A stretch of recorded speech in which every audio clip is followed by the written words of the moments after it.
저는 여호수아 1장 1절에서 9절 말씀 가지고 강하고 담대하라 라는 말씀의 제목으로 함께 하나님의 말씀을 나눠보고자 합니다.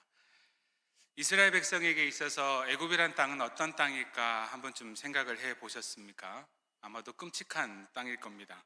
고통의 시간들의 연속일 것이고 그들의 삶은 너무나 모욕적이었을 겁니다. 그래서일까요? 바로에게서만 벗어날 수 있다면 그들은 무엇이라도 할 수 있겠다라는 생각을 가지며 삶을 살았을 겁니다. 정말 변화를 원했고 진정으로 애굽 땅에서의 해방을 원하며 삶을 살았을 것입니다. 하나님 앞에 더욱더 간절히 부르짖어 기도도 하였습니다. 그런데 그때 모세가 등장을 합니다. 80세의 노인입니다. 옛날에 애굽의 왕자라는 소식과 소문이 있습니다. 애굽의 왕 바로 앞에서도 전혀 주눅들지 않는 담대한 모습을 보입니다. 그리고 우리가 알고 있는 것처럼 기적과도 같은 애굽의 재앙을 불러옵니다. 이스라엘 사람들은 그 모세를 따라가기로 결정을 합니다. 바로의 손에서 벗어나기 위해서라면 무엇이든지 하겠다는 그들의 마음이 있다고 할지라도 어떻게 보면 80의 모세를 따라 이렇게 삶의 터전을 떠난다는 것은 굉장한 결단입니다. 그만큼 두려웠습니다. 400년 동안 조상들이 그곳에서 삶을 살았지 않습니까? 힘들다곤 하지만 정이 들었던 땅입니다. 마음에 들지 않는 일들이 허다하게 많지만 어떻게 보면 그곳에서의 고생조차도 편안하게 느낄 만큼 익숙한 곳이 애굽 땅입니다. 그러나 그들은 그곳을 떠나기로 결심합니다. 물론 익숙한 애굽 땅을 떠날 수 있었던 것은 하나님에 대한 믿음 때문입니다. 하지만 지난 수십 년 동안 마음에 두고 있던 일을 실행으로 옮길 수 있었던 것은 바로 모세 때문입니다. 새로운 땅에 대한 설레임 못지않게 그들의 삶에는 두려움이 가득했습니다. 불안함도 가득했습니다. 두려움과 불안함을 안고 애굽 땅을 떠났습니다. 무서움의 연속이었겠죠. 그래서 그들이 정말 원했던 일임에도 불구하고 조금 불편하면 어김없이 불평을 하였고 끊임없이 이어지는 부정적인 말들과 비난을 했습니다. 그들의 마음이 흔들리고 그래서 떠났던 것을 몇 번이나 후회하고 또 후회한 것을 우리는 너무나 잘 알고 있습니다. 이런 이스라엘을 위하여서 하나님께서는 그들과 함께하고 있다라는 표시를 끊임없이 보여주십니다. 구름기둥, 불기둥, 그리고 구름기둥과 불기둥으로 그들의 삶을 인도해 가십니다. 멀리 있다고 할지라도 저 멀리서 보이는 구름기둥과 불기둥이 보인다면 그들은 아마도 하나님께서 우리 인생에 함께하고 계시다는 것을 알 수 있었습니다. 또한 매일 아침마다 만나를 내려주심을 통하여서 우리 인생에 필요한 모든 것들을 하나님께서 채워주신다는 확신을 가질 수 있었습니다. 우리도 그렇게 생각할 때가 있습니다. 우리 인생에 구름기둥과 불기둥과 같은 것들이 나타나고 만나를 내려주신다면 겁날 것이 없다라고 생각을 할 수 있습니다. 우리도 이스라엘 백성들처럼 그들이 광야를 걸어가는 것처럼 우리도 힘든 인생을 살아가고 있기 때문입니다. 그렇기에 어떤 측면에서는 이스라엘 백성들이 참 부럽다라는 생각을 그렇게 부럽다라고 하는 생각을 하기도 합니다. 하지만 우리 인간은 그렇게 신실하지 못합니다.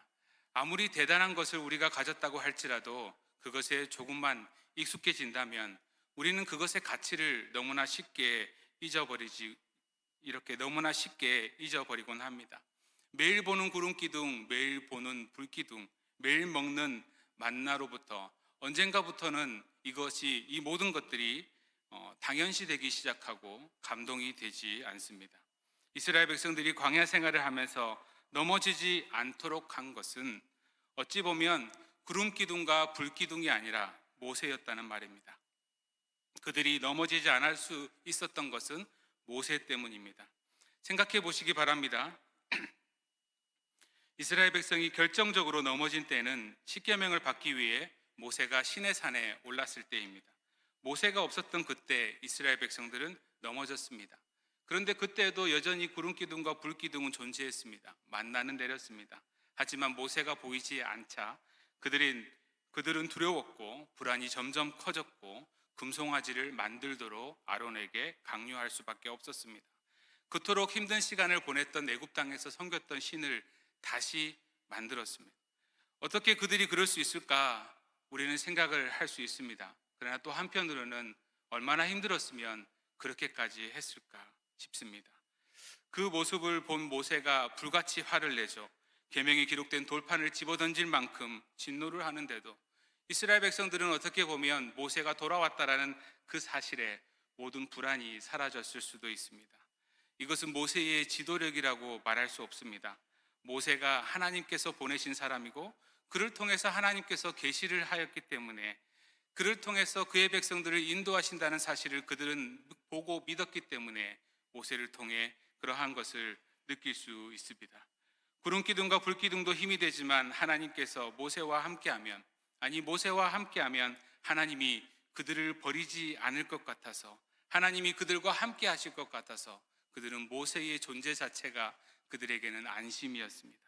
시내산에 올랐던 그 기간을 제외하고 광야 생활 40년 기간 모세는 한 번도 그의 백성들을 떠난 적이 없습니다. 언제나 그의 백성들과 함께하였고, 그리고 그의 백성들을 위하여서 끊임없이 기도하였고, 그들에게 하나님의 뜻을 보여주었던 사람, 바로 그 사람이 모세입니다. 모세가 어떤 사람인지를 우리는 신명기 34장을 통해서 알 수 있는데요, 같이 한번 읽어볼까요? 시작. 그 후에는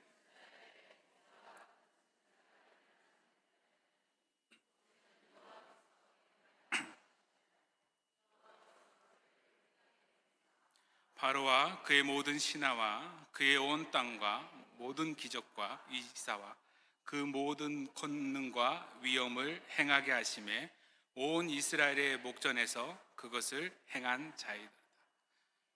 이런 모세가 죽었단 말입니다. 가나안을 눈앞에 두고 전쟁과 정복과 엄청난 과제를 눈앞에 둔 채 모세가 죽어버렸습니다. 그의 기력이 쇠하지 않았습니다. 약속의 땅을 점령할 때까지 언제나 함께 할 것이라고 생각했는데, 이제 진짜 힘들고 어려운 전쟁이 시작되는데 모세가 죽었습니다. 정탐꾼들의 보고를 듣고 주눅든 가운데 그 보고로 말미암아 20세가 넘는 자들 중에 여호수아와 갈렙을 제외하고는 한 명도 남은 자가 없는 상황입니다. 지금 남아있는 군사들 그리고 그의 백성들은 어떻게 보면 10대 때부터 모세와 함께 하였던 자들입니다. 더 넓게 얘기하면 태어나면서부터 모세와 함께 하였던 자들이기에 그들은 모세를 떠나서는 생각할 수 없는 사람들입니다. 모세는 언제나 그곳에 있었습니다. 그런데 그 모세가 죽어버렸습니다. 이제 가나안 땅에 들어가면 불기둥도 없고 구름기둥도 없고 만나도 없을 것인데 모세가 사라져 버렸습니다. 사랑하는 성도님 여러분, 지금 그들의 두려움을 이해하실 수 있습니까? 이렇게 모두 어찌할 바를 몰라 한없이 두려워하고 있던 그때 모세의 뒤를 이어서 여호수아가 민족의 지도자로 부름을 받습니다. 여호수아는 모세의 눈물과 기도를 보았던 사람입니다. 모세의 수종자라고 하지 않습니까? 이 수종자라는 말을 통해 이 모든 것을 알 수 있습니다. 하나님의 능력이 그를 통해 충분히 드러났음에도 불구하고 가장 가까운 곳에서 모세가 얼마나 힘들어했는지를 다 보았던 그입니다. 모세의 곁에서 모세를 보좌 하는 것만으로도 여호수아에게는 어떻게 보면 참 버거운 일이었죠. 그에게 이제 그의 백성을 인도하라는 지도자의 역할이 주어졌다는 말입니다. 모세의 뒤를 이어서 이스라엘 민족의 최고의 지도자가 되었다라는 것이 마냥 기뻐할 만한 일은 아닌 것 같습니다. 여호수아가 어떻게 그의 백성을 인도할 수 있겠습니까? 백성은 뭐라고 하겠습니까? 백성들은 얼마나 두렵겠습니까? 정말 여호수아가 우리를 잘 인도해 갈 수 있을까? 정말 여호수아를 믿어도 되는 것인가?에 대한 끊임없는 질문들을 스스로 가졌을 것입니다. 여호수아가 모세처럼 할 수 있을까? 어떻게 보면 가나안 땅에 들어가기 직전에 사분오열할 수 있는 분위기가 조성된 겁니다. 앞으로 남은 전쟁은 어떻습니까? 40년 광야 생활 동안 고달프고 힘들겠지만 그렇게 앞으로 경험해야 될 그 큰 전쟁을 경험해 본 적이 없습니다. 모세와 함께한 그 백성은 한 번도 진 적이 없는데 모세가 죽고 여호수아가 인도하면 승리하고 과연 정착할 수 있겠습니까? 그들에게는 끊임없이 왜 하필 이때냐고, 왜 이 중요한 때에 모세를 데려가십니까? 라고 하느님 앞에 묻지 않았을까요? 인간적인 생각과 계산으로는 깔끔하게 가나안 땅을 정복한 후에 최고의 성이라고 하는 여리고 성이라도 정복한 후에 모세를 데려갔으면 얼마나 좋겠습니까? 라는 생각을 하였을 것입니다. 왜 하필 지금 가장 중요한 그때에 하나님이 모세를 데려갔느냐는 말입니다. 왜 이런 절박한 상황에서 하나님께서 여호수아에게 하신 말씀, 이 절박한 상황 가운데 하나님께서 여호수아에게 하신 말씀이 오늘 본문의 말씀입니다. 1절은 특이하게도 모세가 죽었다라고 말하지 않고 여호와의 종 모세가 죽었다라고 소개를 하고 있습니다. 히브리 성경에서 굳이 이 칭호를 반복한다라는 것은 하나님의 일은 사람에게 달려있지 않음을 보여줍니다. 여호와의 종이라는 이 영광스러운 칭호가 모세에게 끝나는 것이 아니라 그의 사명을 이어받는 사람을 통해서 계속해서 이어질 것이라는 것을 암시합니다. 이때 하나님께서 직접 개입하셔서 여호수아에게 말씀하십니다. 여호와께서 모세의 수종자 눈의 아들 여호수아에게 말씀하여 이르시되라고 기록하지 않습니까? 모세의 죽음이라는 역사적인 그런 공백 속에서도 하나님의 음성은 멈추지 않았습니다. 위대한 지도자가 지나갔지만 하나님의 말씀의 시대는 여전히 진행 중이다라는 말입니다. 2절에서 하나님께서 여호수아를 부르는 방식이 더욱 선명해집니다. 너는 일어나라, 이 백성과 함께 요단을 건너라 라고 말씀합니다. 일어나라 라는 이 말은 단순한 동작을 명령하는 것이 아니라 무너진 그 자리에서 다시 모든 것들을 세우라 라는 재창조적인 명령입니다. 여호수아에게 필요한 것은 새로운 전략과 전술이 아니었습니다. 새로운 용기도 아니었습니다. 오직 하나님의 부르심 앞에 일어설 수 있는 순종이 지금 필요합니다. 또한 하나님은 요단을 건너라 라고 말씀하십니다. 이 말씀은 실제 행동을 요구하는 명령입니다. 눈앞의 강은 여호수아의 능력으로는 건널 수 없는 현실의 장애물이라고 말할 수 있습니다.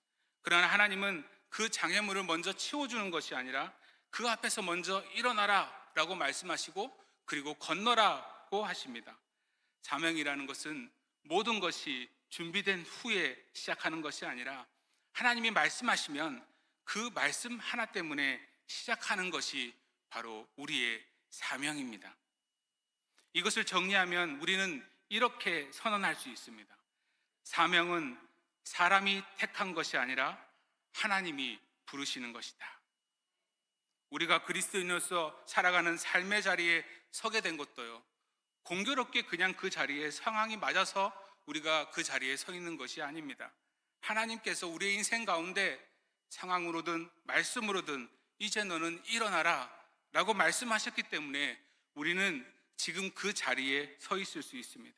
때로는 모세의 죽음과 같은 공백을 겪고 혼란과 두려움 속에 있을 때가 있습니다. 하지만 그 자리에서 하나님은 분명하게 말씀하십니다. 일어나라. 내가 너를 부른다. 그리고 내가 너와 함께 하겠다. 그래서 우리는 우리 자신의 능력을 보며 두려워할 이유가 전혀 없습니다. 우리 삶의 이유는 인간적인 어떤 선택이 아니라 하나님의 부르심임을 믿으시길 바랍니다. 하나님께서는 여호수아에게 사명을 맡기신 직후 곧바로 그 사명의 기초가 무엇인지에 대해서 분명하게 말씀합니다. 같이 읽어보겠습니다. 3절 시작. 내가 모세에게 말한 바와 같이 너희 발바닥으로 밟는 곳은 모두 내가 너희에게 주었느니. 흥미로운 점은 하나님께서 주겠다가 아니라 주었다라고 완료형으로 말씀하신다는 사실입니다. 눈앞의 현실은 아직도 요단강이 이렇게 펼쳐져 있습니다. 가나안도 정복되지 않았고 전쟁도 시작되지 않은 상태입니다. 그런데 하나님께서는 이 모든 것들을 이미 주셨다라고 말씀합니다. 왜 그럴까요? 이 약속은 전쟁의 결과가 아니라 하나님의 관점에서 보면 이미 완성되었기 때문입니다. 그 과정 속에 있지만 하나님은 여전히 결말 속에서 종국에 이루어질 그 일들에 대해서 우리에게 말씀하고 있습니다. 그래서 약속은 미래적 희망이 아니라 지금을 살아가는 확신이 되어야 합니다. 하나님은 이렇게도 말씀합니다. 너희가 밟는 곳마다 밟는다라는 이것도 역시 미완료형인데요. 하나님은 이미 우리에게 우리 인생 가운데 약속을 주셨지만 우리는 그 약속을 걷는 사람이 되어야 한다라는 것입니다. 약속은 완성이고 순종은 진행입니다. 우리의 발걸음이 멈춰버리면 하나님의 약속이 멈춰버리는 것처럼 보입니다. 그러나 우리가 믿음의 발걸음을 내딛는 그 행동을 하는 그 순간 하나님이 이미 준비해 두신 은혜를, 그 준비해 두신 은혜가 현실 가운데 펼쳐진다는 사실을 믿으시길 바랍니다. 그래서 하나님은 또 이어서 그 땅의 경계에 대해서 말씀합니다. 광야에서부터 큰 유브라데 강까지, 대해까지 아브라함에게 약속하였던 동일한 범위입니다. 창세기 15장 18절에 그날에 여호와께서 아브라함과 더불어 언약을 세워 이르시되 내가 이 땅을 애굽 강에서부터 큰 강 유브라데까지 내 자손에게 주노니. 이 정보는 단순한 지리적 정보가 아닙니다. 여호수아가 지금 걸어가야 될 그 길은 우연한 길이 아니라 언약 가운데 있는 확실한 길임을 선언해 주고 있습니다. 우리의 삶도 이와 같습니다. 우리는 어디론가 떠밀려 가서는 그렇게 살아가는 존재가 아닙니다. 하나님의 언약 안에서 설계된 그 길 위를 걸어가는 자들임을 믿으시길 바랍니다. 5절에서 하나님은 여호수아에게 승리의 근거를 말하는데요, 내 평생에 너를 능히 당할 자가 없으리니. 이 당하다라는 것은 맞서서 서다, 버티다라는 의미입니다. 하나님은 적이 너를 공격하지 않을 것이다 라고 말씀하시지 않으십니다. 공격은 분명히 옵니다. 전쟁은 반드시 있습니다. 하지만 그 누구도 너 앞에서는 버티지 못할 것이다 라고 하나님께서는 분명하게 말씀하십니다. 적이 없다라는 약속이 아니라 적이 이길 수 없다는 약속을 하십니다. 그 이유는 간단하죠. 5절 말씀에 내가 모세와 함께 있었던 것 같이 너와 함께 있을 것입니다. 함께 있다라는 이 말씀은 출애굽기 3장에서 모세와 함께 있겠다라고 말씀하신 동일한 표현입니다. 여호수아의 사역은 모세의 사역의 연장이 아닙니다. 하나님의 임재의 연속이라는 사실을 믿으시길 바랍니다. 우리도 하나님의 일을 감당하다 보면 주변 환경을 먼저 바라보게 되고 현실의 장벽을 먼저 헤아리게 됩니다. 때로는 나의 능력과 나의 경험을 먼저 떠올리곤 하죠. 그러나 하나님은 이미 이 시대를 살아가는 우리에게도 동일하게 말씀하십니다. 나는 이미 너에게 약속을 주었다. 너는 그 약속 위에 한 걸음씩 한 걸음씩 밟아 나아가라. 그리고 이렇게 말씀하십니다. 모세와 함께 하였던 내가 지금 너와 함께 한단다. 그러니 어떤 적도 너를 이길 수 없단다. 아멘. 이 약속이 우리의 신앙의 가장 강력한 기초, 반석이 되어야 될 줄 믿습니다. 사랑하는 성도님 여러분, 우리가 사명을 감당하는 것은 잘 준비되어 있기 때문이 아닙니다. 하나님이 약속하셨기 때문이고 지금도 함께 하시기 때문임을 믿으시기를 바랍니다. 하나님께서는 여호수아에게 강하고 담대하라는 이 말을 3번이나 반복해서 말합니다. 그런데 도대체 강하고 담대하라는 것은 무슨 의미일까요? 어떤 의미에서 강하고 담대하라고 말하라는 것일까요? 백성에게 밀리지 말고 용감하게, 과감하게 백성들을 인도하라는 의미일까요?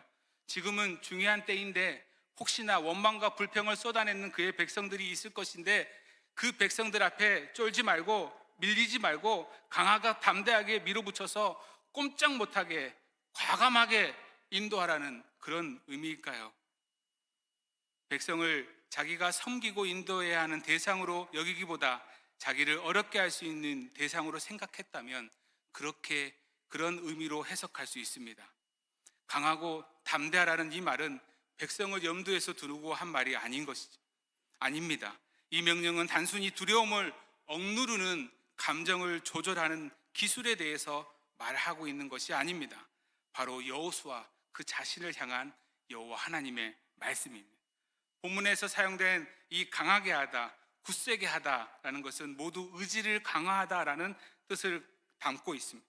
다시 말해서 강하고 담대함은 단순한 심리적 자신감이 아니라 말씀에 순종하기 위한 영적인 결단을 말하고 있습니다. 6절에 강하고 담대하라. 너는 내가 그의 조상들에게 맹세하여 그들에게 주리라 한 땅을 이 백성에게 차지하게 하리라. 하나님은 여호수아에게 너는 이 백성에게 기업을 얻게 할 자다 라고 지금 선언을 하셨습니다. 이 사명은 여호수아의 능력에 근거하지 않습니다. 조상들에게 맹세하신, 조상들과 이미 맺은 하나님의 언약에 뿌리를 두고 있습니다. 그러므로 담대할 이유는 여호수아의 어떤 상황 가운데 있지 않습니다. 말씀하시는 그 하나님에게 있다라는 사실입니다. 7절 말씀 우리 같이 한번 읽어보겠습니다. 시작. 오직 나의 종 모세가 내게 명령한 그 율법을 다 지켜 행하고 우로나 자로나 치우치지 말라. 그래야하면 어디로 가든지 형통하리니. 담대함의 내용이 무엇인지에 대해서 구체적으로 말하고 있지 않습니까? 오직 강하고 크게 담대하여 율법을 다 지켜 행하라 라고 말합니다. 단순히 말씀을 이해하고 아는 지식에서 그치는 것이 아니라 삶에서 실행하는 용기를 내어야 한다라는 그 말씀을 지금 하고 있습니다. 놀랍게도 하나님은 여호수아에게 전쟁 전략이나 전투의 기술에 대해서 지금 말씀하고 있지 않습니다. 대신 말씀의 중심성에 대해서 명령하고 있습니다. 전쟁의 시대에 여호수아가 붙들어야 할 것은 칼이 아니다. 네가 붙들어야 될 것은 여호와 하나님의 말씀이다 라고 선언하고 있습니다. 자로나 우로나 치우치지 말라라는 명령 역시 비틀어 벗어나지 말라라는 그 뜻을 가지고 있습니다. 말씀을 기준으로 삼아 흔들리지 않는 정중앙의 삶을 요구하는 것입니다. 말씀이 내 인생의 가운데 딱 와서 아름다운 하모니를 울리는 그런 인생이 되라는 것이죠. 하나님께서 그 길을 형통하게 하신다고 약속하신 것도 이 말씀 안에 머무는 삶과 연결되어 있습니다. 8절 말씀에 이 율법책을 내 입에서 떠나지 말게 하며 주야로 그것을 묵상하여 그 안에 기록된 대로 다 지켜 행하라. 그리하면 내 길이 평탄하게 될 것이며 네가 형통하리라. 8절은 하나님의 백성이 어떻게 말씀에 머무를 수 있는지에 대해서 더 깊이 보여집니다. 이 율법책을 내 입에서 떠나지 말게 하고 주야로 그것을 묵상하라는 것에 대해서 우리는 너무나 많이 들었습니다. 중얼거리듯 끊임없이 되뇌이다, 읊조리다라는 그런 뜻 아니겠습니까?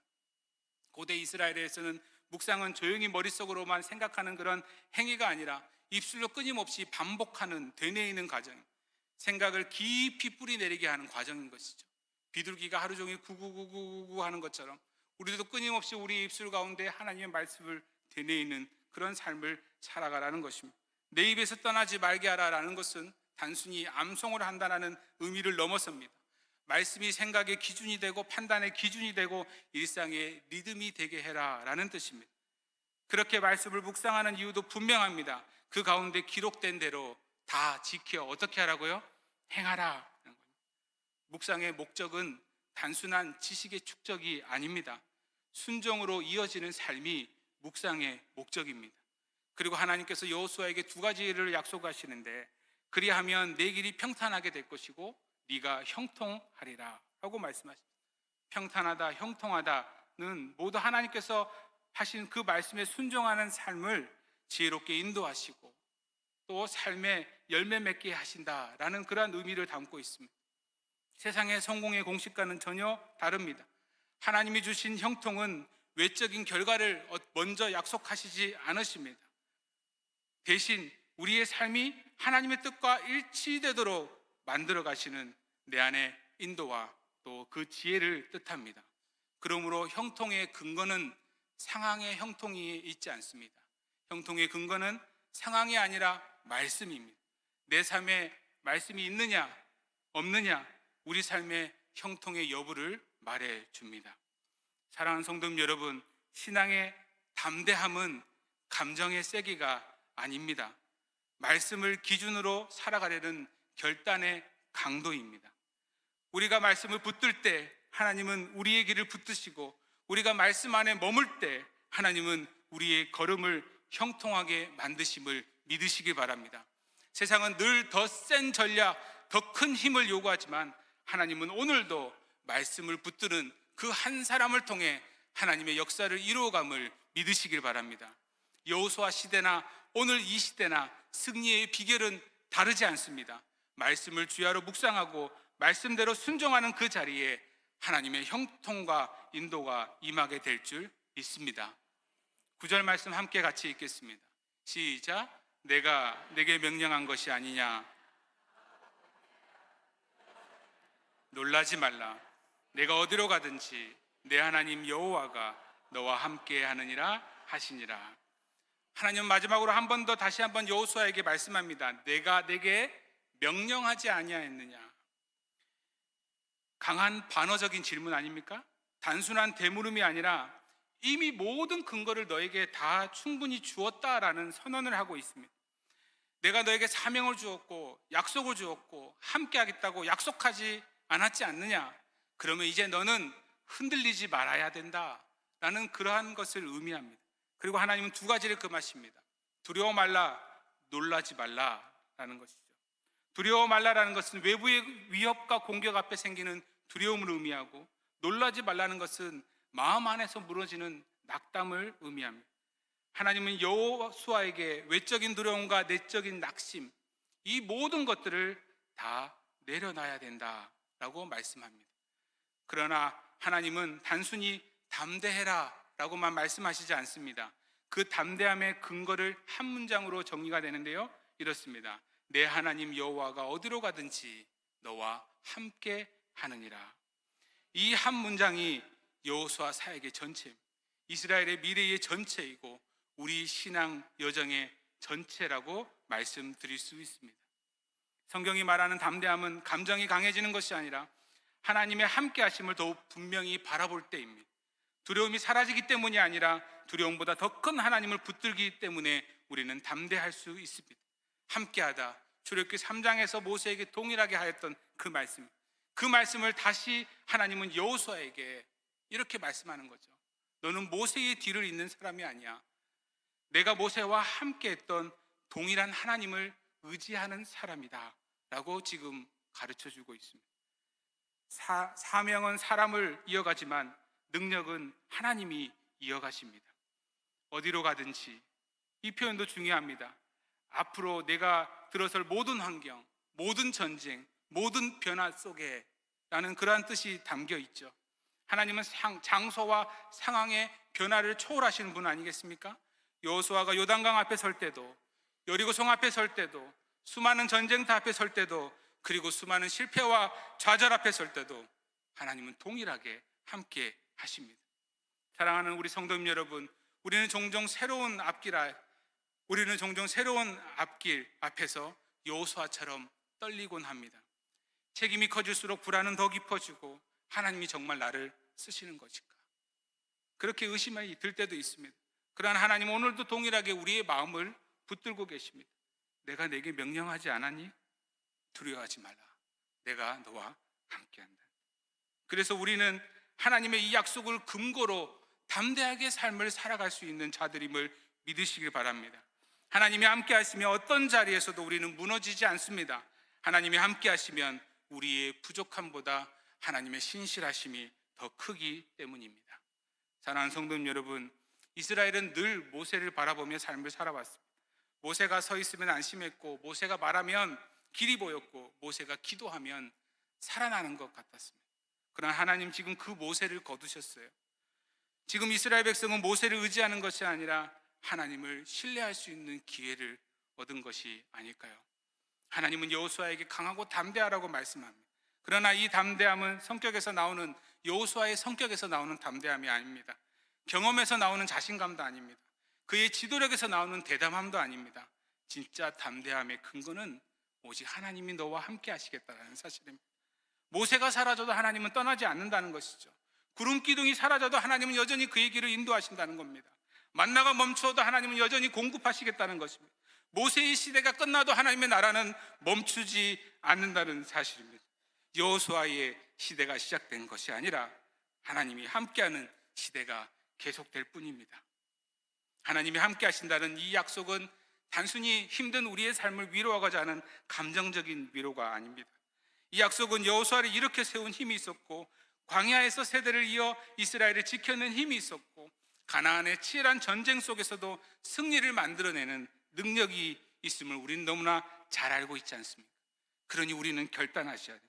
우리의 새로운 인생 시즌 앞에서 두려움으로 머뭇거리며 그 자리에 서 있을 것인지, 아니면 하나님을 신뢰하며 한 걸음 내디딜 것인지 결단하시길 바랍니다. 여호와께서 여호수아에게 주신 그 하나님의 음성이 지금 우리에게 들리지 않습니까? 우리 한 번 더 9절 말씀 읽어보도록 하겠습니다. 시작. 놀라지 말라. 내가 어디로 가든지 내 하나님 여호와가 너와 함께 하느니라 하시니라. 아멘. 모세가 아니라 하나님을 의지합시다. 익숙함이 아니라 약속을 붙듭시다. 감정이 아니라 말씀으로 삶을 살아가는 우리 모두가 되기를 바랍니다. 그래서 주와 동행함으로 매일의 삶을 강하고 담대하게 걸어가시는 우리 모두가 되기를 주님의 이름으로 축원합니다.